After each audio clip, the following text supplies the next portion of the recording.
早上好, welcome to 促桥菜市场 inside of Chengdu. 豆腐脑花 is a typical Chengdu-style fly restaurant. We're here to see a dish called 回锅肉.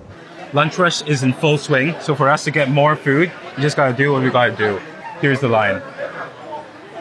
Spice cooked pork, a little bit of oil, 郫县豆瓣, and the 豆豉. So fermented soybeans and the fermented fava bean paste inside, bringing up the temperature of that wok. That oil is starting to extract all those flavors from those two fermented soybeans, and the pork goes in. You see the pork in the beginning as it went in, the fat was opaque, and now it's starting to slowly turn translucent. That's the fat rendering and coming up to temperature. This curling up motion, they call this the lantern shape. The idea is that when it curls up in this slight U shape, it can hold a little bit more flavor. It might hold some of the ingredients. Importantly, it'll hold a little bit of that oil, that sauce. In goes the green chili peppers. The chili peppers here are spicy, certainly, but they're a bright, fresh green pepper type of spicy. The pork is slowly continuing to render. That pork is lending its pork fat flavor to the chili peppers as much as that chili pepper is lending its green herbaceousness to the pork itself. All the while, because of the copious amounts of oil, the fermented soybean and the fermented fava bean paste are continuing to flavor the entire seasoning. The last little bit of seasoning is 甜面酱. 甜面酱 being a fermented soybean paste that has a little bit of wheat inside of it. Sometimes we'll see it in dishes like Peking duck, but here in Sichuan, this is what they've chosen as the finishing flavor for the twice cooked pork. An even smattering of pork and chili peppers straight onto the plate, steaming hot still. That, in a matter of a minute or so, is 2 portions of twice cooked pork. It's a very traditional home-style dish made of pork that's first blanched and then sliced and then stir-fried with a bunch of aromatics and a little bit of chili. One of our favorite things to get here at 豆腐脑花. Okay, so here is 回锅肉, twice cooked pork. First of all, look at it. Oil, 2 purposes. Number 1, that's the flavor. Number 2, it's going to cover and protect the temperature of this dish. That's why so many Sichuan dishes have that amount of oil. The oil is a carrier of both flavor and temperature. Now let's look at the spices. Here you can see the chili from the 郫县豆瓣. There's no added red chili, dry chili here. But there's also the fermented black beans, the fermented soybeans, a little bit of that fond, which is the bottom of that wok that picks up as it's being stir-fried and things caramelize. There's a huge amount of Maillard reaction here. And the chilies themselves. These like long green Chinese chilies. It's gonna be deeply savory, really, really, really tasty. It's getting a little crazy, but before we eat this, I need to have some rice. This is a perfect rice dish, 下饭菜. Rice here is 2 pie per person, but you have to go get it yourself. Bowl. And chopsticks.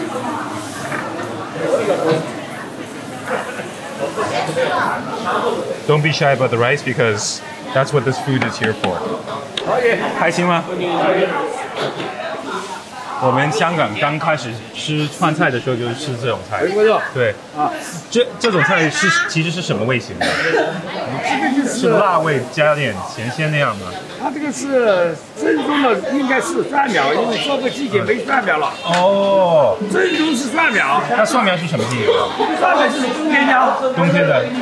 所以冬天时候你辣椒就变成蒜苗了。蒜苗。那蒜苗的 ，OK， 食過未？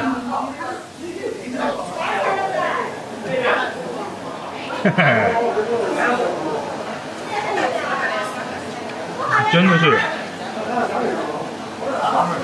辣味带一点点的甜，甜里带一点点的咸，真的好好吃。This type of restaurant is called a 蒼蠅館子, a fly restaurant. Originally, 蒼蠅館子 is to describe the flies inside the restaurant, to give people a sense that it's maybe a little bit dirty, it's a little bit old, it's been here for a while. This term fly restaurant has, I think, been transformed a little bit. People have started to look at this word 苍蠅館子 as something with a little bit of like admiration and love. And I think the important thing about fly restaurants isn't the fact that people have labeled it as what once was like a cheap, dirty, high volume restaurant, but that these restaurants are so good because they're so close to the ground. It's because they take the details seriously. It's because they have technique. From the technique to the flavor to the people to the community, once this place starts to get busy, you'll really get a sense. They are cooking for the people around here. They're cooking for locals, they're cooking for people in this market. Why this is particularly delicious is the wok technique, the knife technique, the balance of the flavor, and the fact that they're cooking it at this temperature for this volume of people. It's always fresh, everything's cut the day of. If this restaurant weren't busy, this wouldn't be as good. If the people hadn't worked here for this long, it wouldn't be that good. The peppers are nowhere near as spicy as they look. They are hot. They're not nearly as spicy. It's fatty, the oils in the rice, all the flavors being carried. Like,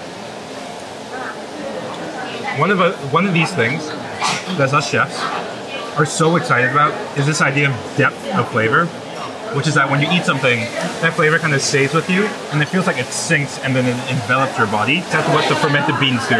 Number one is the fermented fava bean, spicy, but that it's a warming, large amount of savoriness, and then slightly spicier are these little fermented black beans that we're very familiar with in Cantonese cooking, but also is really important in回锅肉. I should say the obvious that twice cooked pork means that the pork is cooked twice. The first cook is this. The pork needs to be simmered and needs to be blanched so that the fat begins to render, the skin can tighten, and the flesh is actually cooked enough so when we bring it into the stir fry, it doesn't have to cook for so long, and it'll just absorb all those flavors of the other aromatics that it's being cooked with. Here comes the belly, the first cut and the second cut. Cooked for a significant amount of time until it's tender. It's been simmering relatively at a low temperature in the seasoned broth. The flesh has constricted a little bit, the fat has begun to render, and the skin has begun to tighten. This cut of pork you don't often see in too much Western cooking because it's known as a relatively low quality cut that's a little bit too lean, the ham. But when it's treated like this, it can be delicious. Look, so this is the 这是第一刀，这是第二刀，对吧？那个是五花腩。So after you cook, you can see the difference. This is the first cut. You see how much fat there is? All of that needs to begin to render out during this process. Here's the 第二刀. A little bit less fat, and then you have a little bit more marbling, I suppose, and a little bit more of the sinew and the tendons for texture. And third is this middle piece here. That's the pork belly. You can see the 5 layers of flesh, fat, 3 different textures combined together makes a cohesive dish. Ai here is slicing the pork for the twice cooked pork. As this stir fries, if it's thin enough, it's going to curl up to create a delicate little texture for the final product. This cut here is the tou dao, the first cut. Sichuan chefs like to describe that it's a good balance of lean and fat because as you can see, it really is basically 50-50. That's what makes twice cooked pork so delicious. Look at the precision and more importantly the volume of everything from the scallions to the ginger to look at the ginger of this, the minced, the sliced. I am in awe of how much knife work there is here and how precise it is. Interesting. So come look at the setup for the kitchen from the back here. There are 2 wok stations, both of them are on gas. Each of them, just like a traditional Chinese kitchen, it has a specialty for certain types of dishes. On the left is tofu hua, the tofu with the brain, as well as the stir-fried vegetables and things like that, and the回锅肉that we're going to see. On the right-hand side is more of the offal dishes, so the kidney and the liver and the intestines. All of the mise en prep is done, everything's portioned out, and when they decide on cooking something, they just go on rotation, they grab things and start stir-frying. Once she's done cooking, that finished dish gets split into bowls here, and people just come up and they are handed whatever has been cooked. When it gets busy, there's no way to order here. It's just whatever they make. You can't come to Chengdu without coming to a proper fly restaurant.